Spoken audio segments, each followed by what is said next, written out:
제가 원장 취임생 때보다 더 떨립니다 지금.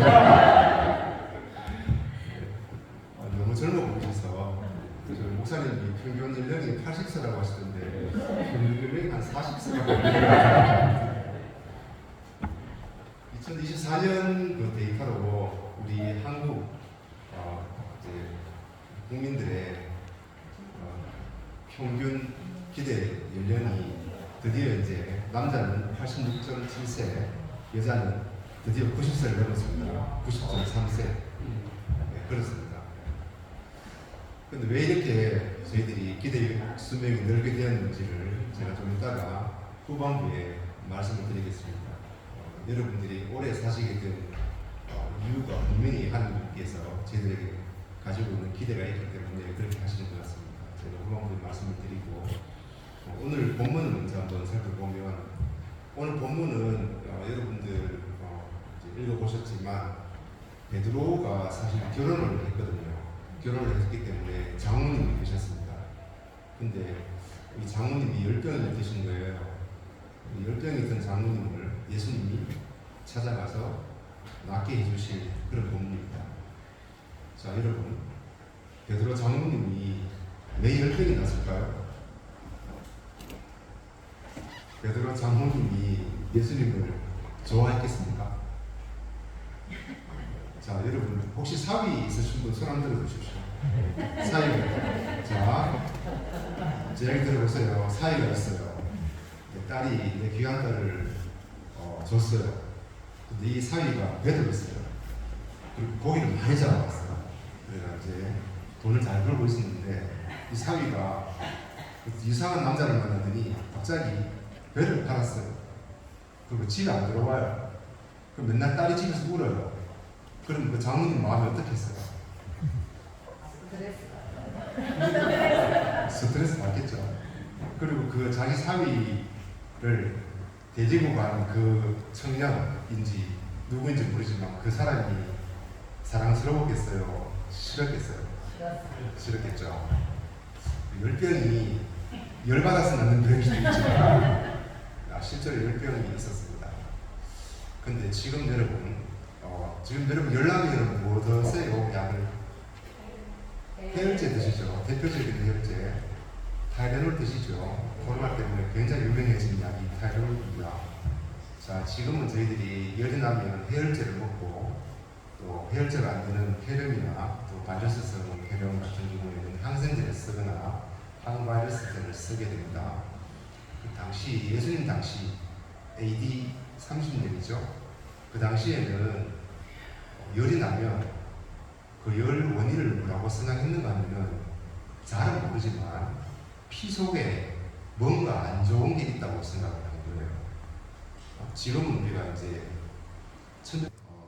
현미경이 발견되고 그 현미경을 통해서 세균이라는 것을 발견해서 혈액 속에 세균이 있어서 이 세균이 병을 일으키는구나라는 걸 안 때가 1976년이거든요. 예수님 당시는 30년이니까 그보다도 더 1600년 이전입니다. 그래서 그 당시에는 열이 나면 무언가 혈액 속에 나쁜 게 있다고 생각하고 피를 뽑았습니다. 그게 뭐냐면 사혈이라고 하거든요. 그런데 당시에 서민들만 피를 뽑은 게 아니라 그 이전에 알렉산더 대왕이 32세에 사망을 했습니다. 유럽을 제패하고 인도로 가다가 인도를 전능하지 못하고 32세 나이에 죽게 되는데 그가 죽을 때의 기록을 보면 열이 났습니다. BC 322년입니다. 열이 나니까 그 주치의가 처방을 뭘 했는가 하면은 사혈을 했습니다. 피를 뽑았습니다. 혈액 속에 뭔가 안 좋은 게 있다고 해서 그 당시에 가장 흔하게 쓰이는 방법이죠. 그래서 피를 한 대로 뽑았더니 땀을 흘렸습니다. 피를 한 대로 더 뽑았더니 호흡을 가쁘게 쉬는 겁니다. 다시 한 대로 뽑았더니 숨을 부르었습니다. 천하의 알렉산더 대왕도 그 열병으로 최고의 주치의에게 받은 처방으로 사망하게 되는 병이 열병이었습니다. 그뿐이겠습니까? 미국의 초대 대통령 조지 워싱턴 대통령 1799년 12월에 사망을 했습니다. 그가 사망한 원인은 후두염이었고 후두염이 있으면 열이 나거든요. 당시에도 아직까지 플레밍이라는 사람이 1928년 9월 28일 날 플레밍에 의해서 페니실린이 발견되기 전이었거든요. 그러니까 열이 나니까 뭔가 세균 때문에 열 난 것은 알았지만 항생제가 없었기 때문에 그 당시에도 사형을 했습니다. 그 조지 워싱턴도 결국 그 사형을 인해서 사망했다는 그런 기록이 있습니다. 자, 그만큼 예수님 당시에 이 베드로 장모님이 앓았던 열병은 어쩌면 죽을 수도 있는 큰 병이었습니다. 그런데 예수님이 그 열병을 낫게 해주셨거든요. 그러니까 이 장모가 너무나 고마워서 벌떡 일어났습니다. 그래서 예수님을 수종드렸다고 되어 있습니다. 그 예수님을 찾으러 온 사람들이 굉장히 많았거든요. 그 밤새 오랫동안 밤이 새도록 많은 병자들이 와서 그 집을 찾아와서 병을 낫게 해주셨는데 그 수종을 이 베드로의 장모님이 들게 되었던 것입니다. 내 사위를 꼬드겨간 그 남자, 그 예수라는 분이 내가 죽을 수 있는 병인데 나를 살려주셨다는 그 경험으로 아, 이분은 진짜 뭔가 다른 분이구나, 선지자구나 이렇게 깨달았던 것 같습니다. 그런데 우리 오늘 본문의 마지막 절에 보면 왜 예수님께서 베드로의 장모를 고치시고 또 그렇게 밤이 맞도록 많은 병자들을 고치시게 되었는지 그 이유를 이사야서에서의 말씀을 가지고서 설명하고 있습니다.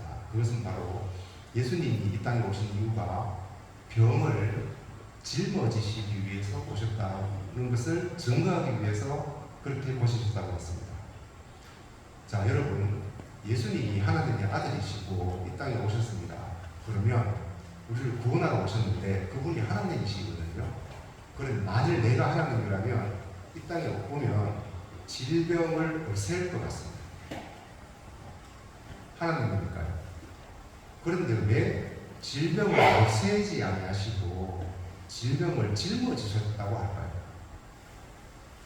그 질병을 없애지 아니하시고. 그래서 그렇게 한 이유는 무언가 우리는 모르지만 하나님께서는 그 질병을 통해서 질병을 그 이 땅에 두심으로 그 질병을 통해서 무언가를 행하시려고 한다는 것을 우리가 알 수 있습니다.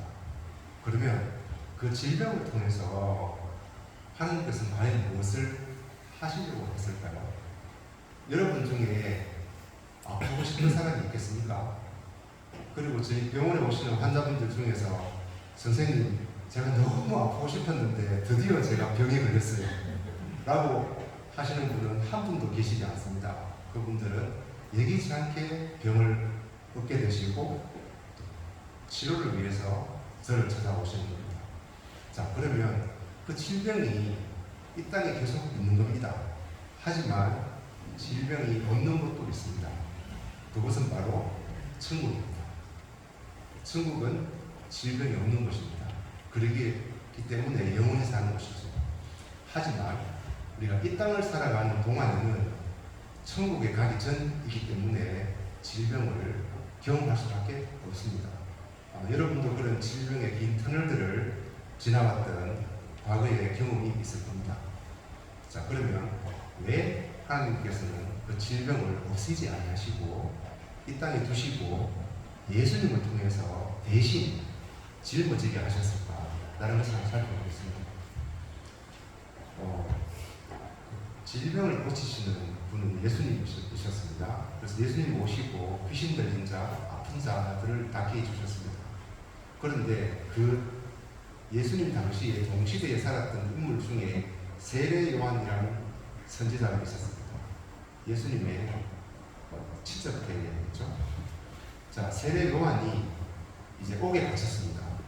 옥에 갇혀서 자기는 분명히 내 뒤에 오실 그리스도를 얘기하는 자라고 생각했는데 분명히 예수라는 사람이 태어났고 내보다 6개월 뒤에 태어났고 무언가를 하시는 것 같은데 확신이 서지 않는 거예요. 진짜 저 예수가 메시아인가? 그래서 제자들에게 예수님을 찾아가서 물어보라고 합니다. 예수님, 당신이 진짜 구약에서 예언한 그 메시아입니까? 라고 물으니까 예수님께서 이렇게 이야기하셨습니다.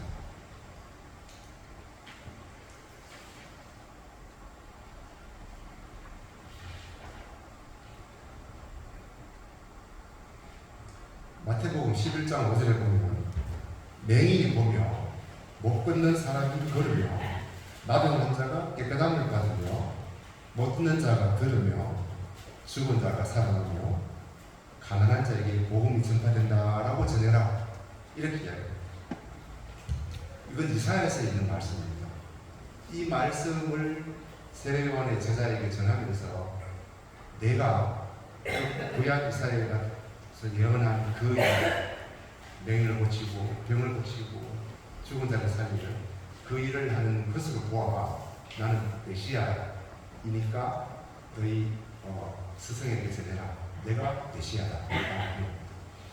다시 말하면 질병은 하나님께서 그 질병을 이 땅에 두시고 예수님께서 오셔서 그 질병을 고쳐주심으로 예수님은 구약에서 예언한 그 메시아이다라는 것을 증거하기 위한 도구로 사용하셨다는 것입니다. 그 도구로 사용된 게 질병입니다. 그러면 질병의 두 번째 유익은 무엇일까요? 두 번째 유익은 당시의 유대인들은 질병이 생기면 죄의 결과라고 생각했습니다. 그래서 하루는 맹인이 있었습니다. 그래서 제자들이 예수님과 같이 길을 가다가 맹인을 만나서 예수님께 묻습니다. 예수님, 저 사람이 안목 보는 소경이 된 이유가 부모의 죄 때문입니까? 자기 죄 때문입니까? 라고 묻습니다. 왜냐하면 유대인들은 당연하게 어떤 문둥병이 걸리든지 다리가 서는 절름발이가 되든지 맹인이 되든지 그렇게 되면 분명히 누군가의 죄일 거라고 생각했습니다. 왜냐하면 구약의 모든 질병들은 죄와 연결되어 있었기 때문입니다. 그래서 그렇게 물을 때 예수님께서 뭐라고 대답을 하셨는가 하면 그가 소경이 된 것은 부모의 죄나 그의 죄 때문이 아니라 하나님의 영광을 드러내기 위함이다라고 했습니다. 유대인들은 자기들 스스로는 그런 상상을 할 수가 없었습니다. 그 질병이 하나님의 영광을 드러내는 도구로 사용된다는 것을 상상할 수 없는 사람이었는데 예수님이 그렇게 이야기하셨습니다. 따라서 그 맹인을 예수님이 고쳐주셨거든요. 우리가 예수님이 오기 전에는 질병이 죄의 결과라고 생각할 수밖에 없었습니다. 하지만 예수님께서 오셔서 그 질병은 죄의 결과가 아닐 수도 있다는 것을 가르쳐 줬다는 것입니다. 여러분, 교회에서 가장 많이 일어나는 일은 무엇입니까? 내가 아는 집사의 아들이 어느 날 교통사고를 당했어요. 그러면 그 옆에 있는 집사님이 이렇게 이야기합니다. 야야, 그래, 우리 기도하자. 우리가 무슨 죄가 있어서 그랬겠지라고 이야기합니다. 그 부모님 마음을 두 번 죽이는 겁니다. 그 아들이 사고 난 것이 어떻게 죄의 결과라고 단정할 수 있습니까? 그 어떻게 소경된 것이 어떻게 부모의 죄나 자녀의 죄 때문이라고 자신의 죄 때문이라고 단정할 수 있습니까? 예수님은 그 질병을 통하여서 이 질병이 과거에는 죄의 결과, 예수님이 오시기 이전에는 죄를 깨닫게 해주는 그런 도구로 사용되었지만 예수님이 오신 이후로는 꼭 그 질병이 죄의 결과 때문은 아니다. 그러니까 정죄하지 마라 라고 이야기해 주신 것 같습니다. 그게 두 번째 유익이 되겠죠. 세 번째 유익은 때로는 질병을 통해서 하나님께서 인도하시는 길을 가게 하시는 겁니다. 가장 대표적인 인물이 바울입니다. 사도 바울은 너무나 열심히 율법을 공부했습니다. 그래서 율법을 공부해보니 예수라는 사람은 절대 하나님의 아들이 될 수 없고 메시아가 될 수 없다는 것을 확신했습니다. 그래서 예수 믿는 자를 죽이려고 열심을 다했습니다.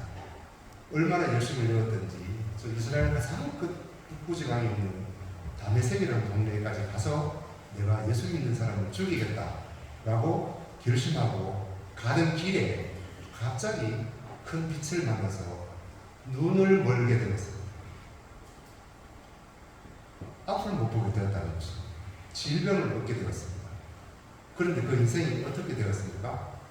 그 앞 못 보는 그 질병을 통해서 새롭게 예수님을 만나고 이제는 복음을 위해서 자기 목숨을 바치는 자로 바뀌게 되었습니다. 그 질병의 세 번째 유익은 그 질병을 통해서 하나님이 인도하시는 길을 걷게 된다는 것입니다. 저는 어릴 때 지금은 표가 별로 안 나는데 안면마비를 알았습니다. 그 와사성이라고 아시나요? 그래서 와사를 알아가지고 제가 한쪽 눈이 작아지고 한쪽 입이 돌아가요.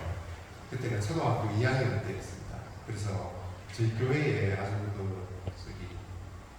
유능하신 한의사 장로님 계셨는데 그분이 힘을 다해서 진짜 돈도 받지 않고 오랫동안 친구를 놓았는데도 불구하고 돌아오지 않았고 또 그래서 저희 어머님은 또 아들 갑자기 이렇게 초등학교 2학년인데 벌써 입이 돌아가고 뭐 이러니까 전 지역을 전국을 돌아다니면서 약도 먹이고 심지어는 이렇게 나뭇가지 꺾어서 입에 걸기도 하고 그랬어요. 또 이제 저 두류 공원이라고 되고 있는데 그 밑에 또 용암도 만나가지고 또 손목에다가 약초를 던지고 찢고 해서 지금도 제 손목에 그 상처가 남아 있습니다.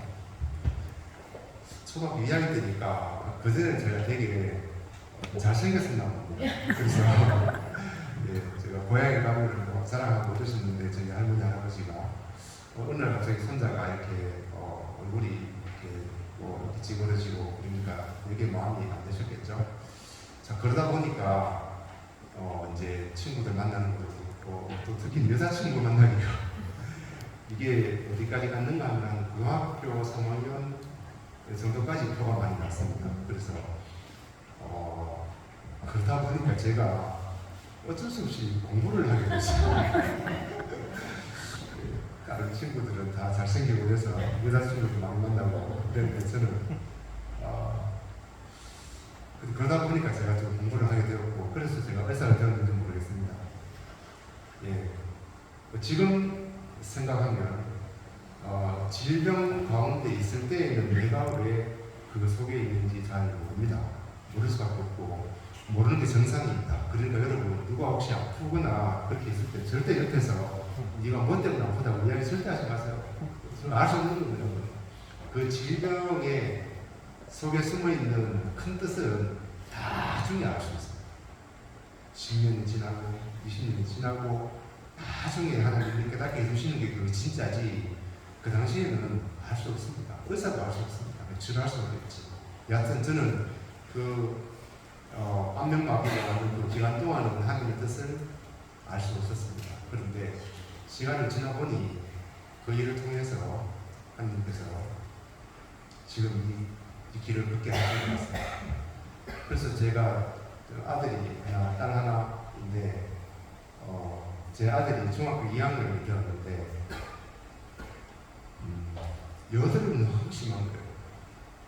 흉측할 정도로 심했어요. 약을 아무리 발라도 잘 안 돼서 애가 막 울기도 하고 뭐 이렇게 우울해하기도 해서 하루는 저녁에 이렇게 침대에 누워 있길래 제가 옆에 가서 숨겨서 제 이야기를 했습니다. 희찬아, 내가 초등학교 2학년 때 안면마비로 왔었다. 근데 그 이후로 내가 어쩔 수 없이 공부를 하게 됐다. 네가 지금 중학교 2학년인데 하나님이 아무데도 공부하기 위해서 여드름을 주신 거다. 했더니 이 친구가 눈이 반들반들거리면서 받아들이더라고요. 그전에 되게 여드름 때문에 스트레스 받았는데 아버지가 숨겨졌던 이야기를 해주니 소망이 생겼는지 그도 그 이후에 공부를 열심히 해서 지금 정예과 의사가 되었습니다. 제가 아들 자랑하기 위해서 하는 게 아니고요. 그런데 거기까지만 했으면 제가 자랑을 많이 했을 것 같은데 저에게 딸이 있었습니다. 되게 예쁘고 2살 밑에 아들하고 2살 밑인데 7살 때 갑자기 머리가 아프다고 했습니다. 그래서 일주일 전에 액자가 머리에 한번 떨어져서 혹시 그래서 뭐 머리에 문제가 생겼나? 그래서 이제 병원에 가서 MRI를 찍었습니다. 머리가 너무 많이 아프고 토하고 하니까 짜장면을 사면서 토하더라고요. 그래서 이제 병원에 가서 MRI를 찍는데 아빠 무서워요 해서 저희가 같이 들어갔습니다. 같이 들어가서 손을 잡고 MRI를 찍었는데 찍었던 기사가 굉장히 표정이 안 좋은 거예요. 그래서 제가 나와서 보니 뇌 종양이 있었어요. 그것도 위치가 호흡 연수에 있어서 그 부분은 수술을 할 수 없습니다. 그리고 당시에 사이버 나이프라고 얘기는 해도 그 사이버 나이프를 하다가 호흡 연수를 자극하게 되면 바로 치료받다가 사망하게 되는 그런 사례에 종양이 생겼습니다. 근데 그 종양을 우리가 발견하고 2달 후에 하나님께서 제 딸을 천국으로 데리고 갔습니다. 그런데 저희 장인 장모님은 사실 특히 장모님은 과거에 대구에 아주 유명한 그 절이 있습니다. 저 산꼭대기 팔공산이 갑밥이라고 거기를 되게 열심히 다녔던 분이고 그 갑밥의 사진을 벽장에 넣고 기도하셨던 분인데 손녀가 죽기 전에 우리 할아버지 할머니 교회 가시면 제일 좋겠다고 그렇게 재롱을 많이 부렸습니다. 그런데 교회를 같이 가지 않으셨군요. 그런데 천국을 가고 나서 교회를 다니기 시작하셨고 두 분 다 집사님이 되셨습니다. 그래서 그 질병은 제 딸아이를 천국으로 인도하는 질병이기도 하지만 우리 장인 장모님의 영혼을 살리는 질병이었기 때문에 때로는 그런 질병을 통해서 하나님께서는 하나님의 길을 걷도록 인도하시는 유익이 있다라고 생각합니다. 5번째 유익은 말씀드린 것처럼 때로는 질병을 통해서 여러분을 천국으로 인도하기도 하십니다. 언젠가 우리가 죽을 때에는 질병으로 죽게 되어 있거든요. 그런데 하나님께서 여러분을 천국으로 데리고 갈 때에는 그 질병을 선물로 주십니다. 그 선물을 통해서 우리가 기쁘게 천국으로 갈 수 있게 되는 그런 유익이 있습니다. 정치평론가들이 대한민국의 세대를 4세대로 나누고 있습니다. 55년도 출생 이전의 세대를 1세대라고 이야기하고 그들은 대한민국을 만든 세대라고 합니다. 1955년 이전에 태어나신 분들은 그분들 머릿속에는 국민밖에 없습니다. 국민학교를 다니고 국민교육원장을 배우고 국민을 위해서 사우디를 가고 독일을 가고 베트남을 가고 오로지 대한민국을 위해서 살았던 분입니다. 그들의 땀과 흘린 피로 대한민국을 만들게 되었습니다. 이런 박사님이 대한민국을 태어날 때 나보다 더 늦게 태어난 조국이라고 이야기했습니다. 그분이 1933년생이니까 대한민국이 생기기 이전에 태어났죠. 자기가 태어났을 때는 대한민국이 없었던 것입니다. 하지만 55년 이전의 1세대들에 의해서 대한민국은 만들어졌습니다. 1955년 이후부터 1970년대까지를 대한민국을 변화시킨 세대라고 이야기합니다. 이때를 베이비붐 세대라고 해서 많은 아이들이 태어났고 그들로 인해서 대한민국이 많은 변화를 일으켰습니다. 경제의 그 관념들이 IMF를 통해서 바뀌고 민주주의가 직선대로 이루어지고 인터넷을 이용하게 되고 휴대폰을 이용하게 됐습니다. 그들로 인해서 대한민국이 변화되었습니다. 그 이후의 세대를 X세대라고 합니다. 도저히 뭐로 규정할 수 없는 세대라고 이야기하죠. 그 다음 네 번째 세대가 가장 참 문제가 되는 세대인데 지금 여러분의 MZ 세대입니다. 이들은 유일하게 선진국에 태어난 아이들입니다. 그 이전의 세대들은 다 후진국 또는 개발도상국에서 태어났습니다. 그런데 이 MZ 세대는 태어나서 보니 선진국이었습니다. 선진국으로 태어났습니다.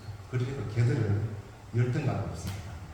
그 4세대는 제가 세 번째 세대는 X세대는 우리가 대한민국이다라고 생각하는 세대입니다. 2000년 월드컵을 통해서 대한민국을 쓰면서 우리가 대한민국이다라는 자부심을 가졌던 세대가 3세대 X세대고 이 마지막 세대의 4세대는 그거를 뛰어넘어서 우리가 세계의 중심이다라고 생각하는 세대. 그래서 선진국에서 태어났고 가난한 문화가 됩니다. 그런데 아까 제가 서두에 말씀드렸죠. 여러분이 왜 남자가 86.7세, 여자가 90.3세가 되는 이런 고연령의 세대가 되었는지 하나님께서는 어쩌면 여러분들이 이 대한민국을 만든 세대 또 대한민국을 변화시킨 세대이기 때문에 지금 현재의 이 젊은 세대 진짜 아무것도 모르고 왜 어떻게 대한민국이 만들어졌고 어떻게 대한민국이 어떤 과정을 통해서 변화되는지 모르는 이 철없는 세대 하지만 선진국에서 태어났기 때문에 열등감 없이 우리가 바로 세계 중심이다라고 생각하는 이들 세대에게 우리가 경험한 것들을 가르쳐주기 위해서 지금 여러분들에게 건강한 모습으로 이 땅에 살게 해주신지는 모릅니다. 이게 천국제일교회 평균 연령이 80세이지만 여러분들이 만들었던 대한민국, 여러분이 만들었던 천국제일교회, 여러분들이 만들었던 천국제일교회, 여러분들이 변화시켰던 천국제일교회를 후세대에 알려줌으로써 이 교회를 통해서 하나님께서 더 놀라운 일을 하게 하신다는 그런 목적이 있음을 여러분이 절대 잊지 마시기 바랍니다. 저희들 오늘 여러분의 건강을 위해서 이렇게 봉사하러 왔습니다. 우리가 최선을 다해서 여러분이 가지고 있는 질병 또 진단도 해드리고 상담도 해드리고 알려드리겠습니다. 하지만 우리가 아무리 열심히 여러분을 도와드린다고 하더라도 어쩔 수 없이 여러분은 또 다른 질병 가운데 노출될지 모릅니다. 하지만 분명한 것은 이 시간 이후로 여러분들이 어떤 질병 가운데 있다 할지라도 그 가운데에 숨어있는 하나님의 선한 뜻이 있다는 것을 절대 잊지 마시고 소망을 품으시고 그렇게 살아가시는 여러분들 되시면 감사하겠습니다. 제가 기도하고 있습니다. 하나님 아버지, 천국제일교회를 저희들 인도하여 주시고 또 이렇게 여러 봉사를 하게 하길 감사드립니다. 또 그 이전에 저희가 예배를 통하여서 질병 가운데 숨어있는 하나님의 귀한 뜻을 발견하기 위하여서 말씀을 나누었습니다. 저희에게 어릴 때부터 어쩌면 태어나기 전부터 우리에게 선한 뜻을 품으시고 또 우리의 인생을 인도하셨다가 또 이 천국제일교회를 통하여 말씀으로 저희를 양육하시고 또 저희들이 올바른 길을 갈 수 있도록 인도하여 주심을 너무나 감사드립니다. 이러한 복들이 우리에게만 머물지 않게 하시고 우리가 만났던 하나님, 우리가 경험한 하나님을 우리 다음 세대에 알려주고 또 가르쳐주고 또 이 하나님을 모르는 또 복음을 모르는 이 지역 주민들에게 저희들이 전파할 수 있는 그런 저희들 될 수 있도록 도와주시옵소서. 오늘 말씀 가운데 주께서 함께 하시고 감사드리며 예수님의 이름으로 기도드렸습니다.